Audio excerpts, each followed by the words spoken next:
estructura y las leyes pues se volcaban a apoyar a esos exportadores, ¿verdad? Aunque las condiciones en las que se encontraban los campesinos que trabajaban en estas fincas, en esas plantaciones, pues eran condiciones de bastante explotación, ¿verdad?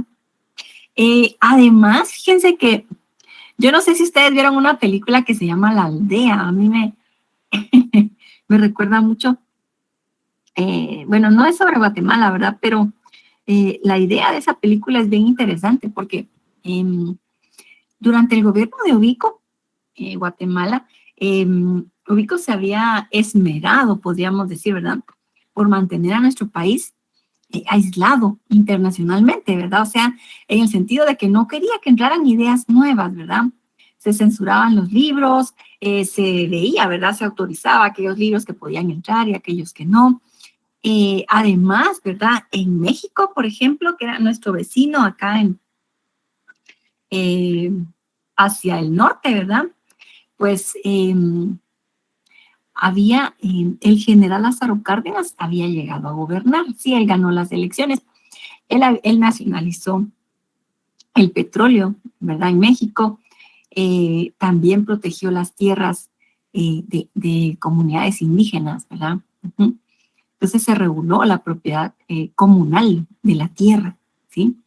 Entonces, además de esto, digamos, el gobierno de Cárdenas favoreció mucho, respetó, ¿verdad?, la organización sindical, etcétera.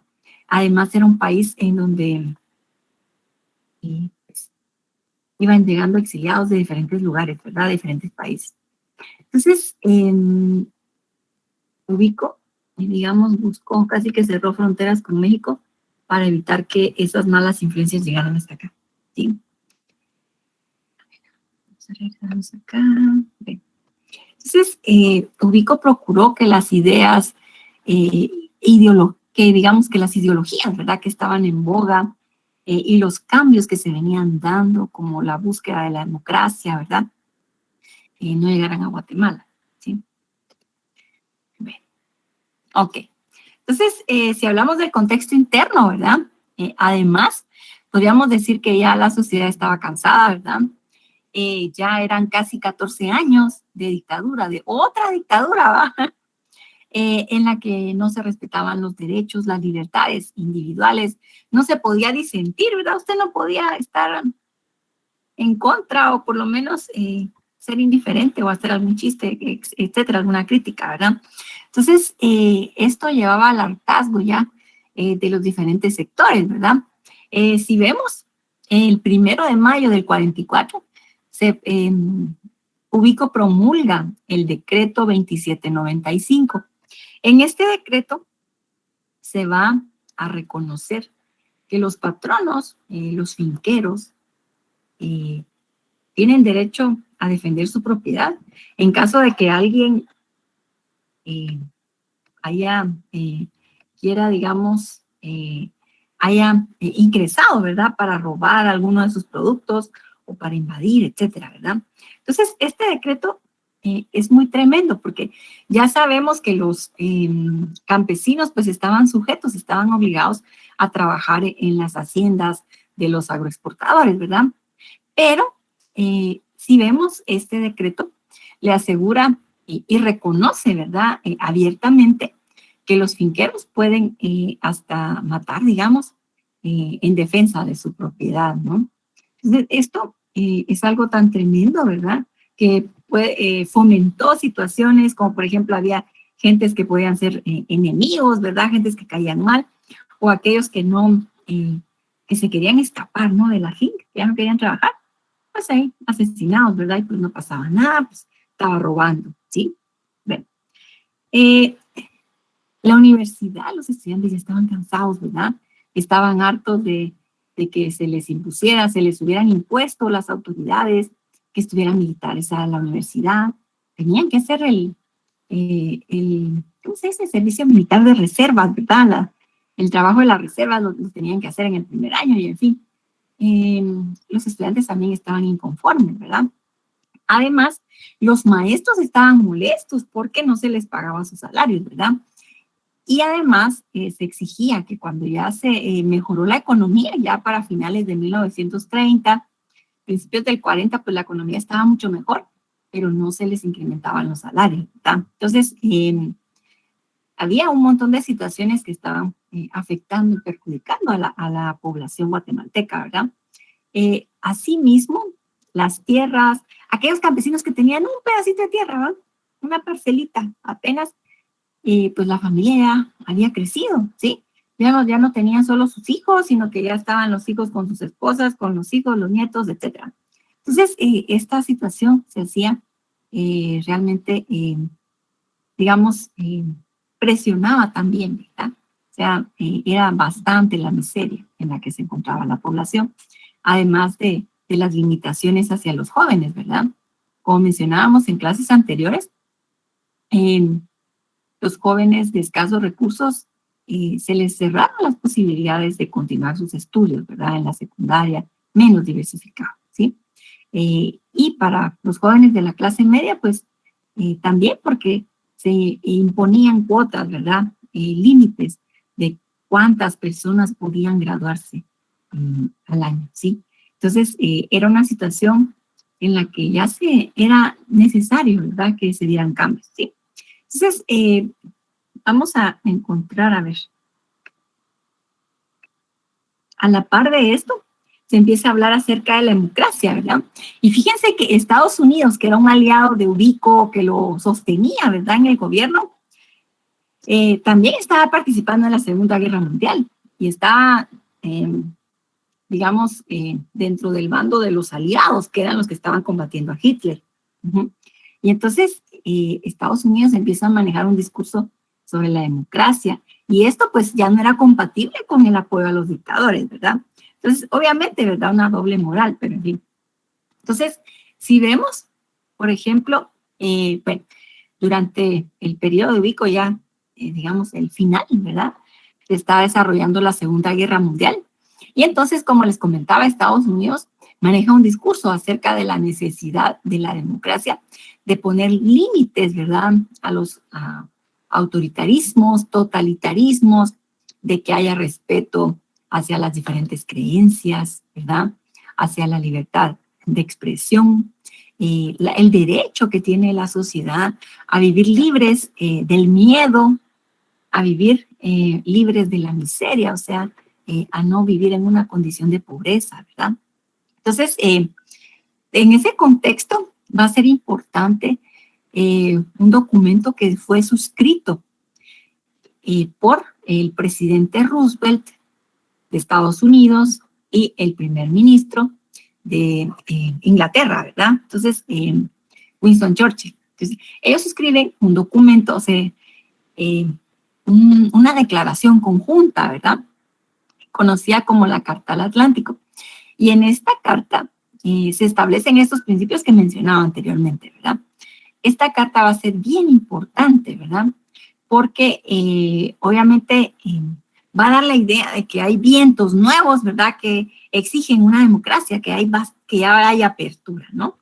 Y entonces, imaginémonos, realmente esto va a impactar bastante también en Guatemala. Los jóvenes ya estaban hartos, cansados, ¿verdad? De la dictadura, de no poder expresarse, que en fin, de no tener buenos profesores, que no había libertad de cátedra, en fin, ¿verdad? Entonces, digamos, todos estos eventos van a nivel internacional, más toda la situación interna en la que estábamos viviendo, pues van a influir, ¿verdad? En que en nuestro país empiece una jornada de protestas, ¿verdad? Entonces, en 1944, en el mes de junio, nosotros vamos a ver, durante ese mes, van a haber bastantes protestas, ¿verdad? Entonces, y van a empezar los estudiantes de la universidad. Ya el año anterior, la AEU, pues estaba ahí actuando, digamos, y entonces los estudiantes estaban exigiendo, digamos que las protestas empezaron cuando los estudiantes exigen, ¿verdad? Que ya no esté militarizada la universidad, ¿verdad? Que haya libertad de cátedra, etcétera, ¿sí? Y poco a poco se van incrementando las demandas, ¿verdad? O sea, y se llega a la conclusión de que es necesario que renuncien Jorge Ubico, ¿verdad? El dictador. Entonces, en esto participan los estudiantes, posteriormente se van a unir los maestros también, que como mencionábamos, estaban cansados de esto. Y entonces, frente a las jornadas de movilización, Ubico va a emitir el día 22 de junio el decreto 3114, en el cual se quedan restringidas las garantías. Ajá. Esto, obviamente, ¿verdad? Habíamos mencionado, estaba la ley contra la vagancia, ¿verdad? Que restringía un montón los derechos, pero con este decreto se estaba amenazando ya directamente, ¿verdad? Como quien dice, tranquilitos, pues nada de estar ahí de brincón, nada de estar de brincones, ¿verdad? Se me calman porque si no les van a ir a la cárcel, ¿sí? Y entonces, el día 24 se reúnen 311 personas honorables, ¿verdad? Muy respetadas en la sociedad capitalina, ¿verdad? ¿Sí? Y entonces vamos a encontrar aquí muchos egresados de la Universidad de San Carlos, comerciantes, empresarios, ¿verdad? Sí, que podríamos decir gente más avanzada, ¿verdad? Y entonces ellos redactan un documento que se conoce como el Memorial de los 311, que le fue entregado a don Jorge Ubico ahí en la Casa Presidencial, en el cual, ¿verdad?, se le pide que vuelva a poner en vigencia las garantías individuales. El día 25, en la mañana, salen a marchar los maestros, solo los hombres, ¿sí? Y aquí en esta marcha les van a echar a la policía montada, a los que andaban a caballo, ¿sí? Entonces se reprime los agarran a golpes y en fin, ¿verdad? Disuelven la manifestación. En la tarde, ¿verdad?, se iba a realizar la protesta de las maestras, ¿sí? Marchaban por separado. Y entonces esta manifestación sale de la Sexta Avenida, ahí enfrente del Templo de San Francisco, ¿verdad? Y entonces allí ya empiezan a disparar, ¿verdad? Y es donde fallece doña María Chinchilla, ¿verdad? La profesora Chinchilla, que pues estaba vinculada a, digamos, al movimiento de maestros que estaba protestando, ¿verdad? Porque necesitaban un alza en los salarios, pero que también buscaban la renuncia de Ubico. Entonces, si vemos, pues esto fue tan impactante, tan devastador, ¿verdad? Y tan decepcionante, ¿sí? Porque, digamos, hasta aquí, por lo menos de manera pública, ¿verdad?, frente a las protestas, Ubico no se había excedido tanto, digamos, ¿verdad? Y entonces, al darse el asesinato de doña María Chinchilla, esto obviamente va a hacer que suba más el enojo, ¿verdad? Y al día siguiente, pues los negocios del centro de la ciudad pues, van a amanecer cerrados en protesta, ya censurando toda esta serie de abusos, ¿verdad?, de Jorge Ubico. Y entonces el día 16 van a haber otras personalidades, ¿verdad?, que se reúnen y redactan el Memorial de los 6, ¿verdad? Así se conoce este documento, en donde ya le exigen a Ubico que renuncie, ¿sí? Entonces, y sí, presenta su renuncia, ¿verdad? La presenta el 1 de julio, la presenta frente al Congreso. Y entonces, lo interesante aquí, como mencionan algunos de los que lo conocían, es que Ubico todavía contaba con el apoyo del ejército. Hasta aquí ellos pues no habían protestado, no se habían manifestado, ¿verdad? Pero Ubico decide renunciar porque desde el Memorial de los 311 ya había personas que eran conocidas para él, ¿verdad? Que estaban como que ya expresándole que lo que estaba haciendo no era adecuado, ¿verdad? ¿Sí? Y entonces se decepciona, ¿verdad? Ya y más, ¿verdad? Se sigue decepcionando cuando recibe el Memorial de los 6 y entonces dice, bueno, está bien, entonces mejor voy a renunciar. O sea, Ubico pues estaba rodeado de gente que eran aduladores, gente que buscaba quedar bien, ¿verdad? Y que le decían que pues que la gente lo quería mucho, que todo estaba funcionando a la perfección, ¿verdad? Y entonces cuando estas gentes conocidas y de confianza para él le dicen, bueno, primero reinstale, ¿verdad? Respete las garantías y después renuncie. Esto fue para él el acabose, como que diciendo. Entonces, realmente no estaba, eh, no me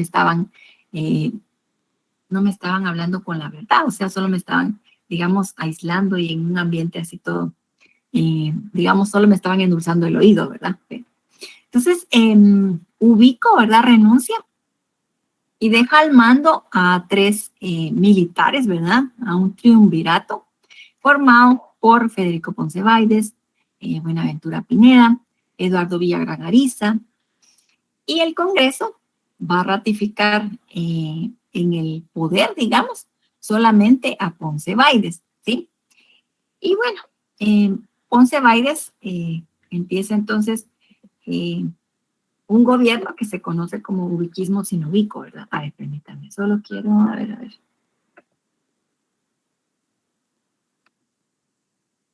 Ay, joder. No sé si hasta aquí tengamos algún comentario, alguna duda. A ver.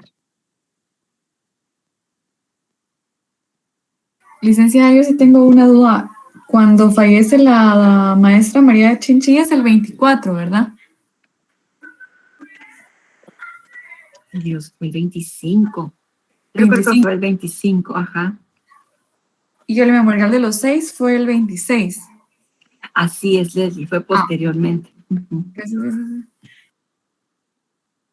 Vaya, Leslie, para servirle. Fíjense que, ay, yo les quiero presentar un video.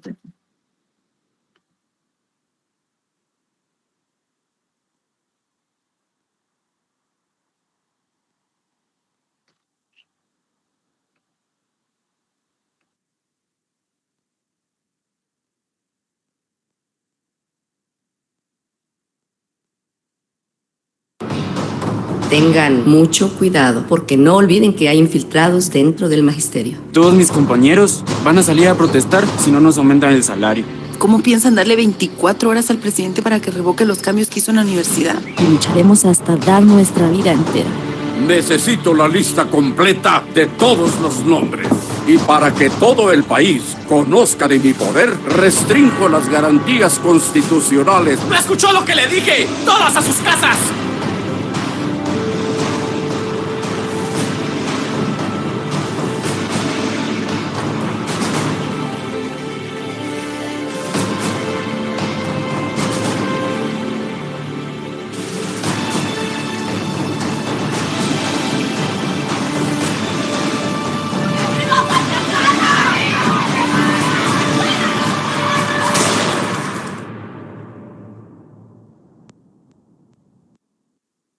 Usted me puede mirar muy pobre y muy caitudo, pero eso sí, contrarrevolucionario.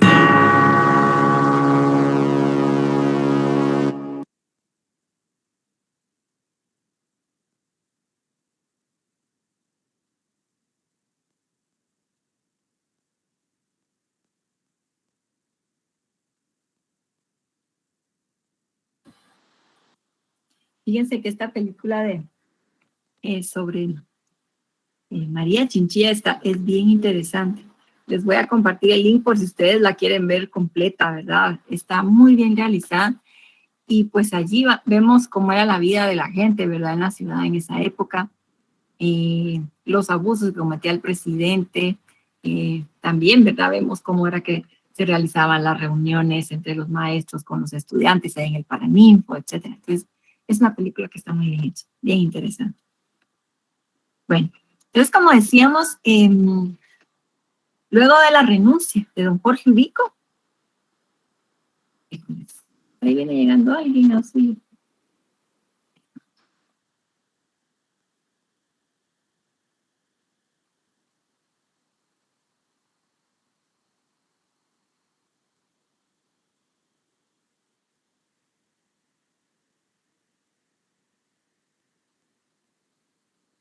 Ay, ahora sí.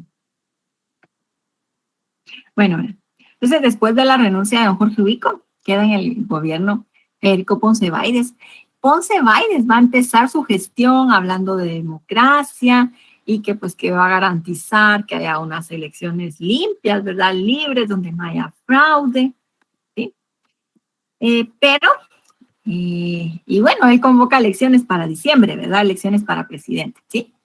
Pero después él dice que él va a participar. Entonces, cuando declara, ¿verdad? Cuando emite estas declaraciones, la población se da cuenta que de plano va a haber chanchullo, hay fraude, y entonces él va a continuar gobernando al estilo de Ubico, ¿verdad? Además, también empieza a perseguir a los enemigos políticos, ¿verdad? El 1 de octubre es asesinado Alejandro Córdoba, fundador y periodista, ¿verdad? Y columnista del periódico El Imparcial.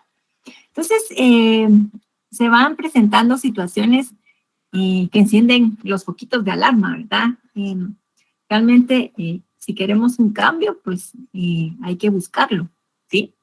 Y entonces empiezan a reunir representantes de la sociedad con representantes de las milicias, digamos, del ejército, ¿verdad?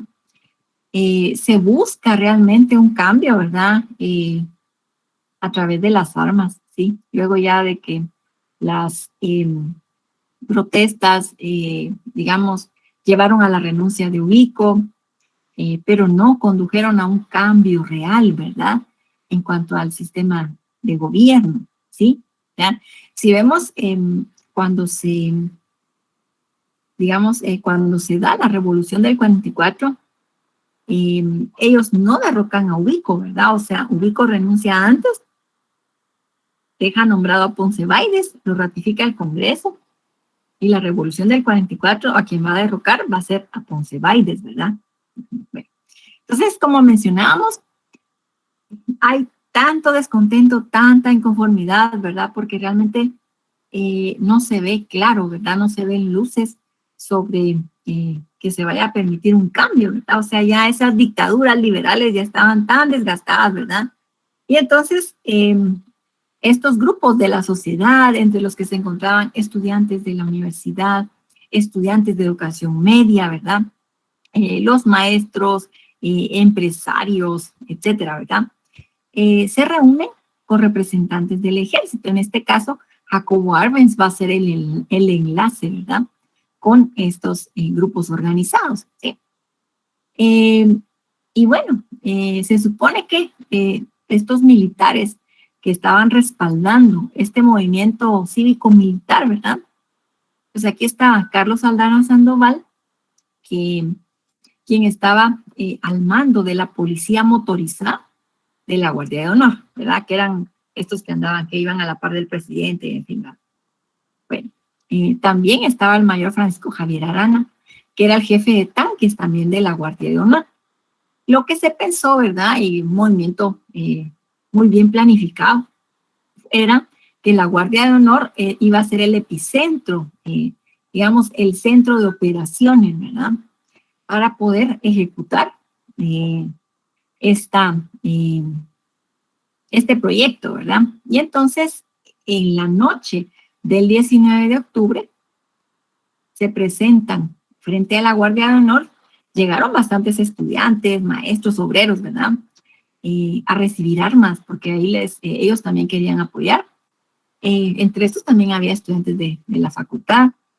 Se supone que el jefe de la Guardia de Honor pues no estaba de acuerdo con estos tres oficiales, ¿verdad?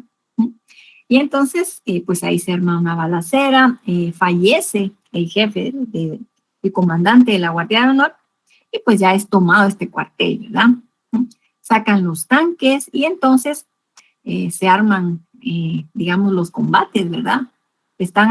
Atacan Matamoros, ¿verdad? Durante la madrugada del 20, por fin se rinde, ¿verdad? Como a las 11 de la mañana.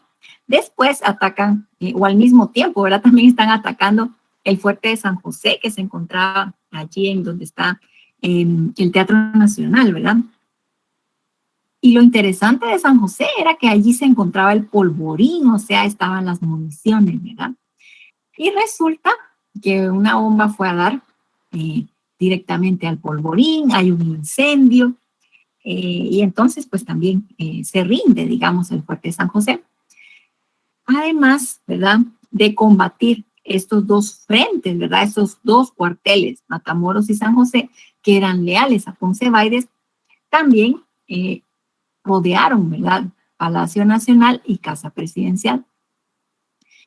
Ya para el mediodía, ¿verdad? Del día 20, Ponce Baides ya estaba decepcionado.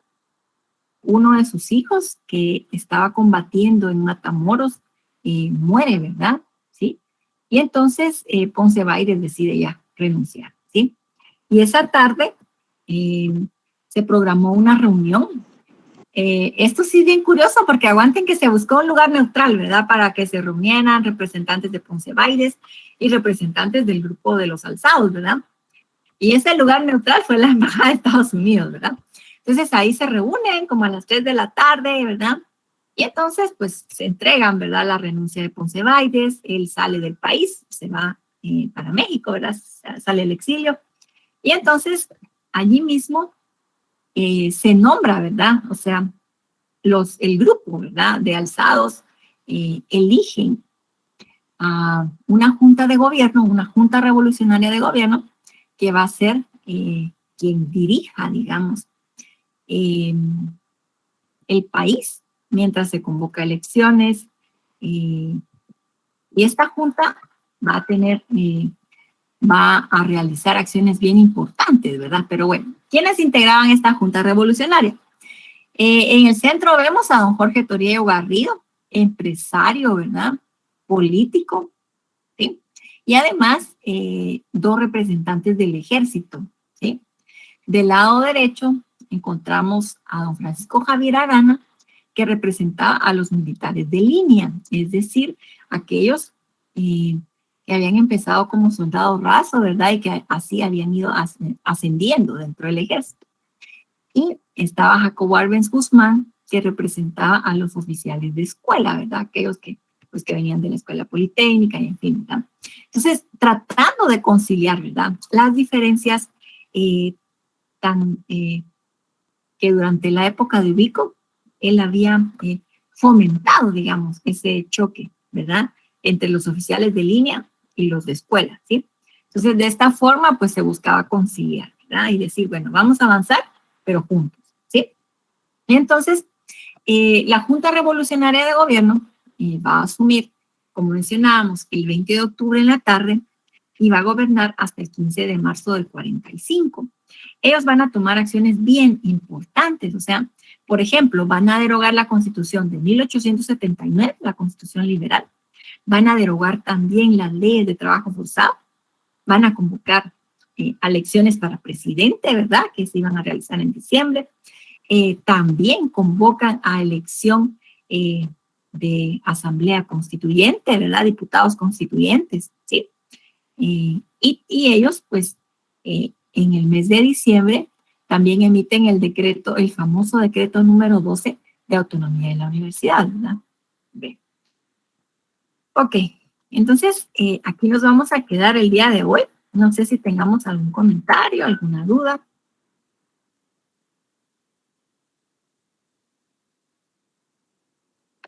No, Todo claro. claro. Todo bien, licenciado.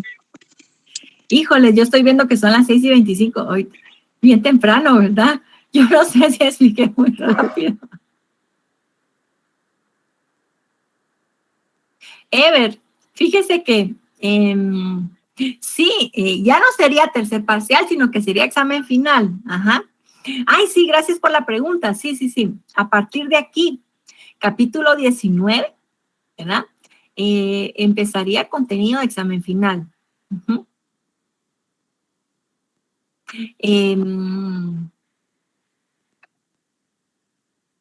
Ok, todo claro.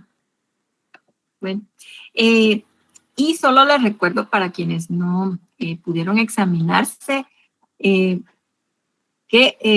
me pueden escribir al correo para solicitar examen extraordinario, ¿verdad? Este examen yo lo voy a hacer el viernes, este viernes 15. Entonces, para que me escriban, pues yo ahí les mandé la información al grupo de WhatsApp, pero por si no todos están allí, ¿verdad? No han podido leer. Entonces aquí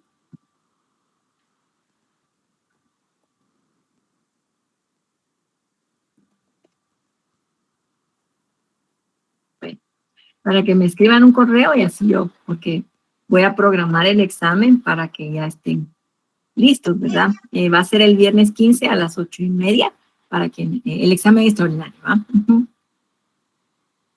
Licenciada. Sí, Gadiel, dígame. ¿Podría compartir el link de la película, licenciada? Ay, sí, mire, esta película por suerte la volvieron a poner en YouTube. Fíjese que hace unos años, cuando se acababa de estrenar, es que yo les compartí ahí el tráiler, ¿verdad? El promocional, nada más, ¿verdad? Porque sí es, la película dura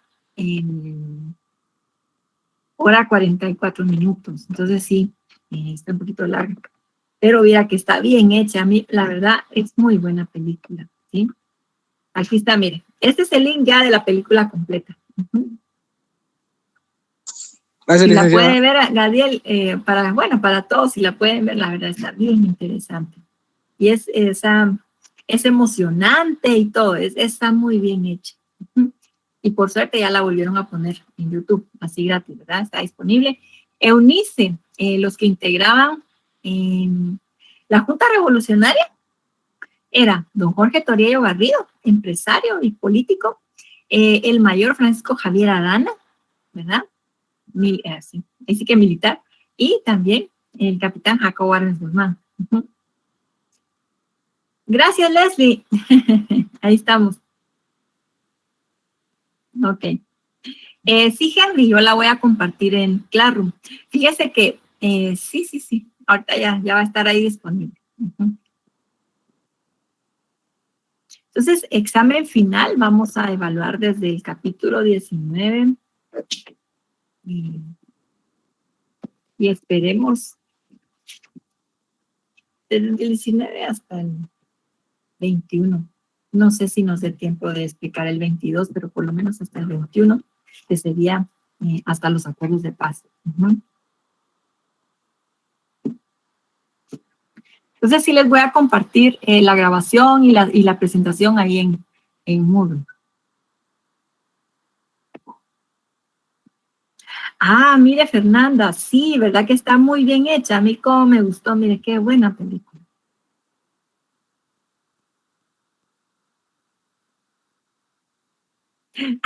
Bueno, también les voy a compartir algunos links ahí para que ustedes, por si quieren tener más información, profundizar en los gobiernos de la revolución, ¿verdad? Les voy a compartir ahí varios enlaces, ¿verdad? De documentales que ha hecho la universidad, que están bien interesantes también.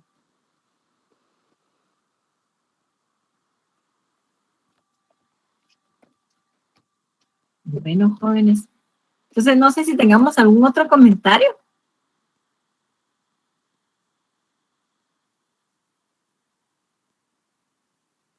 Híjoles, si vamos a terminar la clase bien temprano hoy. Bueno, por lo menos está, ahí sí que es mi contribución para que estudien bastante para el examen de mañana, ¿verdad? Que les toca derecho. Sí, Leslie, cabalmente. Bueno, está bien, jóvenes, entonces aquí nos vamos a quedar el día de hoy. Continuamos el viernes sí vamos a tener la clase completa. Bueno, entonces, sí, miren, yo no sé, ¿será que expliqué muy rápido? Según yo expliqué muy rápido la clase de hoy, no sé, pero en fin. Bueno, entonces, cuídense bastante, éxitos mañana en su examen, ¿verdad? Gracias, Linda. Buenas noches. Gracias, licenciada. Gracias, licenciada. Feliz noche, Feliz licenciada. noche. Gracias. Cuídense bastante, feliz noche. Ahí éxitos mañana. Cuídense bastante. Feliz noche, Luis. Feliz noche, cuídense bastante. Dios, Linda.